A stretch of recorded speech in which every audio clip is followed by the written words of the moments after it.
Horror कहानियां थी। काला जादू। अपने बेटे रिशु के माथे से टपकते हुए पसीने को देखकर सविता की हालत खराब हो गई। ऐसा आज पहली बार नहीं हुआ जब रिशु नींद से घबराकर जागा है। हाय मेरा बच्चा, न जाने किसकी नजर लग गई है तुझे। जब से मेरे बच्चे ने 10वीं के एग्जाम में स्कूल टॉप किया है तब से रोज बुरे बुरे सपने आने लगे हैं। हाँ माँ, मैंने आज फिर से एक काले साए को देखा। वो यहीं मेरी आंखों के सामने खड़ा था। माँ मुझे बचा लो माँ। वो मुझसे कह रहा था कि मुझसे बदला लेगा। माँ कहीं ये प्रशांत। चुप कर, कैसी बात कर रहा है? दोबारा उसका नाम मत लेना। तुझे पता है ना, उस प्रशांत ने आत्महत्या कर ली, तो बार बार उसका नाम मत लिया कर। मम्मी, क्या सच में प्रशांत ने आत्महत्या की थी? चुप कर, बहुत सवाल पूछता है आजकल। और फिर रात के वक्त सविता के पूरे घर में एक अजीब सा काला धुआं छाने लगा। गहरी नींद में सोई सविता की जैसे ही आंख खुली उसका दम घुटने लगा। वो दौड़कर रिशु के रूम की तरफ गई जहां उसके दरवाजे पर घूमती एक काली परछाई देख वो बुरी तरह से घबरा गई। कौन है वहाँ? कौन है? सामने आओ। ये मैं हूँ, तुम्हारी काली करतूत। और अब मैं तुम्हारे बेटे को ले जाने आया हूँ। नहीं, मेरे बच्चे को छोड़ दो प्लीज। मेरे रिशु को कुछ मत करना। वो परछाई रिशु के कमरे में घुस जाती है। सविता भी उसके पीछे पीछे दौड़ कर जाती है और देखती है कि अब वो साया साफ नजर आ रहा था। वो सर से पैर तक खून में सना हुआ था और उसके शरीर के सारे अंग कटे फटे हैं। क्या चाहिए तुम्हें? तुम जो बोलोगे मैं करूंगी, लेकिन मेरे रिशु को छोड़ दो। उस परछाई ने रिशु को गर्दन से पकड़कर दीवार के सहारे हवा में उछाल दिया। रिशु जोर जोर से चिल्लाने लगा। माँ बचाओ मुझे, बचा लो माँ, ये मुझे मार डालेगा। माँ मुझे बचा लो माँ। नहीं ऐसा मत करो, मुझे मार दो लेकिन मेरे बच्चे को छोड़ दो। मैं तुम्हारे आगे हाथ जोड़ती हूँ। वो परछाई रिशु को जमीन पर गिरा देती है और अचानक वहां से गायब हो जाती है।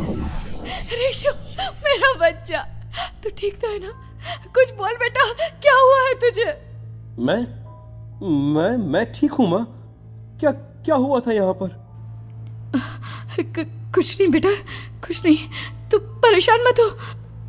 हम कल ही गांव के बाहर जो तांत्रिक महाराज रहते हैं उनके पास चलेंगे। ठीक है माँ, हम जल्द ही उनके पास चलेंगे। मुझे बहुत डर लग रहा है माँ। ये बार बार मुझे डरावने सपने आना, ये सब हमारे साथ क्यों हो रहा है माँ? अगले दिन सविता अपने बेटे रिशु को लेकर गांव के बाहर तांत्रिक के पास जाती है। जिस जगह पर तांत्रिक रहा करता था वो जगह बहुत डरावनी थी। चारों तरफ कंकाल और खूब भूतियां नजर आ रही थी। गांव से दूर वीराने में उस जगह पर जोर से आंधी चल रही थी। रिशु ने डर कर अपनी माँ का हाथ पकड़ लिया। माँ मुझे बहुत डर लग रहा है। ये कैसी जगह है? देख बेटा, हमारे साथ जो कुछ भी हो रहा है उसका इलाज सिर्फ और सिर्फ ये तांत्रिक महाराज ही बता सकते हैं। अब यही है जो हमें प्रॉब्लम से बाहर निकाल सकते हैं। जैसे ही सविता और रिशु तांत्रिक की झोपड़ी के अंदर पहुंचे, वहां का नजारा देखकर उनकी आंखें फटी की फटी रह गई। तांत्रिक की झोपड़ी के अंदर कई सारे लोग अपनी गर्दन घुमा घुमा कर जोर जोर से चीख रहे थे। कौन हो तुम और यहाँ क्यों आई हो? महाराज, मेरे बेटे को कुछ दिनों से एक डरावनी काली परछाई नजर आती है और कल रात उसने मेरे बेटे पर हमला भी कर दिया।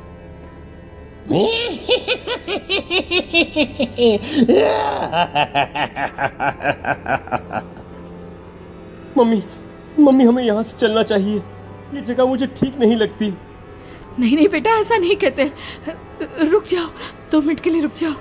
क्या कहा? काली परछाई? तुम्हारे बेटे पर किसी काली परछाई ने हमला किया? हाँ महाराज, वो कह रही थी कि वो मेरे बेटे को कुछ कर देगी, कोई उपाय बताइए महाराज। मेरे बेटे के साथ कुछ गलत नहीं होना चाहिए। तुमने किसी दूसरे के साथ गलत किया है तो तुम्हारे साथ भी गलत होकर ही रहेगा। तुमने किसी की जान ली है, किसी को मार डाला है तुमने। नहीं महाराज, मैंने ऐसा कुछ नहीं किया। मैंने किसी की जान नहीं ली। मुझे कोई उपाय बताइए। लगता है तुम इतनी आसानी से नहीं मानोगी। मैं तुम्हें अभी उस काली परछाई से मिलवा देता हूँ और वही सारा सच तुम्हारे सामने लेकर आएगा। सविता और ऋषु ने डर के मारे अपनी आंखें बंद कर ली। तभी अचानक तांत्रिक की झोपड़ी में अजीबोगरीब आवाजें गूंजने लगी। सविता और ऋषु बुरी तरह से कांप रहे थे। आंखें खोलो और अपने सामने देखो। क्या यही है वो जिससे तुम कल रात को मिली थी? बताओ मुझे। हाँ, इसने कल रात मेरे बेटे के ऊपर हमला किया था। ये उसी लड़के की भटकती हुई आत्मा है जिसे कुछ दिन पहले तुमने मार डाला था। मम्मी ये महाराज क्या कह रहे हैं? क्या सच में आपने किसी की जान ली है, किसी को मार डाला है? अगर हाँ तो बताइए ना मम्मी, किसको मारा है आपने? किसको?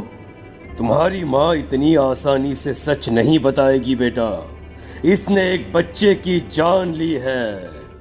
कहीं उसका नाम प्रशांत तो नहीं महाराज? वो मेरा दोस्त है, मेरा पड़ोसी है।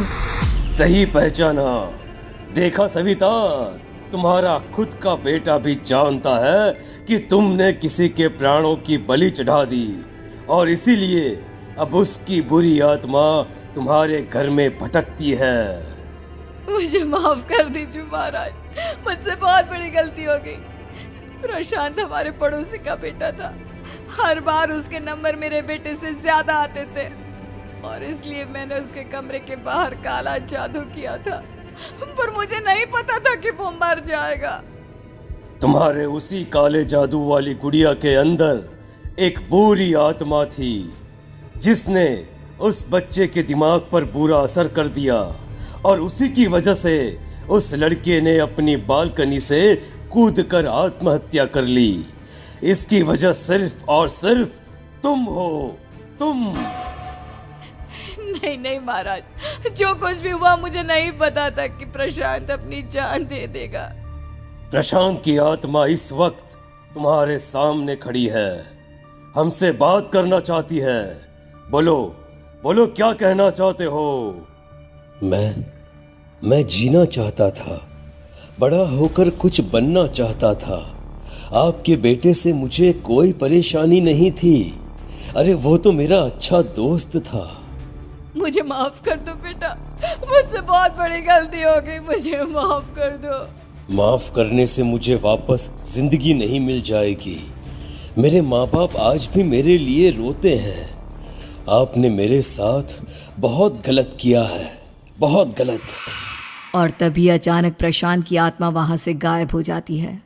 सविता जोर जोर से रोने लगती है। सुन लिया तुमने?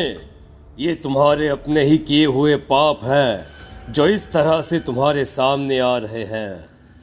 माँ, ये आपने अच्छा नहीं किया। सिर्फ 10th बोर्ड के एग्जाम में मैं टॉप कर पाऊं, इसलिए आपने मेरे दोस्त के ऊपर काला जादू कर दिया। नहीं मम्मी, नहीं, अब हम कभी खुश नहीं रह पाएंगे, कभी नहीं। मेरे दोस्त की आत्मा को कभी शांति नहीं मिलेगी मम्मी, कभी नहीं।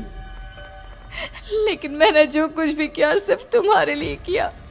वो लड़का हमेशा फर्स्ट पोजीशन पर आ जाता था और इस वजह से हमेशा तुम्हारे मार्क्स कम पड़ते थे। मैंने तो सिर्फ उस पर एक छोटा सा काला जादू किया था बेटा। मुझे क्या पता था कि उसका ये नतीजा निकलेगा। जिस गुड़िया को तुमने उस लड़के के कमरे के दरवाजे पर लगाया था, दरअसल उसके अंदर एक बुरी आत्मा का प्रवेश हो गया था, जैसा कि अक्सर काला जादू करते समय हो जाता है। मुझे अपनी गलती का एहसास हो गया है। मैं प्रायश्चित करना चाहती हूँ। आप बताइए मैं क्या करूँ? प्रशांत के घर जाकर उस काली गुड़िया को वहां से निकालकर यहाँ लेकर आओ। मैं उसे आग में जलाकर राख कर दूंगा और उसके बाद प्रशांत की आत्मा को हमेशा के लिए मुक्ति मिल जाएगी। अगली रात सविता चुपचाप अपने पड़ोसी प्रशांत के घर जाती है। प्रशांत के माँ बाप प्रशांत की मौत के बाद उस घर को छोड़कर हमेशा के लिए वहां से चले गए थे। जैसे ही सविता उस घर के अंदर कदम रखती है, उसका सामना अजीबोगरीब हैवानियत से भरी आवाज़ों से होने लगता है। ऐसा लग रहा था जैसे कोई बुरी तरह से चीख रहा हो। सविता जैसे ही प्रशांत के कमरे के बाहर पहुंचती है, वहां पर लटकी हुई गुड़िया के शरीर से खून टपकने लगता है। ये क्या हो रहा है? इस गुड़िया के शरीर से खून क्यों टपक रहा है? सविता हिम्मत करते हुए उस गुड़िया को वहां से उतारने की कोशिश करती है, लेकिन तभी अचानक से बहुत भयानक दिखने वाली औरत उसकी आंखों के सामने आकर खड़ी हो जाती है। मैं यहाँ से कहीं नहीं जाऊंगी, और अगर तूने मुझे यहाँ से हटाने की कोशिश की तो मार डालूंगी मैं तुझे। नहीं नहीं, मुझे तुम्हें यहाँ से ले जाना ही होगा, नहीं तो मेरा बेटा, उसकी जान को खतरा है। मैं तुम्हें नहीं छोड़ सकती। अगर तुम्हारे अंदर हिम्मत है तो मुझे इस घर से बाहर ले जाकर दिखाओ। और ऐसा कहकर वो औरत सविता के ऊपर हमला कर देती है और उसे हवा में उछाल उछाल कर जमीन पर पटकती है। लेकिन तभी अचानक मौका देखकर सविता अपने हाथ में ली हुई सुई उसके हाथ में चुभो देती है। हाथ में सुई लगते ही वो औरत जमीन पर तड़पने लगती है। ये क्या किया तूने? ये क्या कर दिया? तुझे ऐसा नहीं करना चाहिए था। तांत्रिक ने मुझे कहा था कि तुझसे जीतने का सिर्फ यही एक तरीका है जिससे मैं अपने पापों का प्रायश्चित कर सकती हूँ और अपने बेटे की जान बचा सकती हूँ। और उसके बाद वो डरावनी दिखने वाली औरत एक छोटी सी जादुई गुड़िया में तब्दील हो गई और सविता ने उसे ले जाकर तांत्रिक को दे दिया। तांत्रिक ने जादू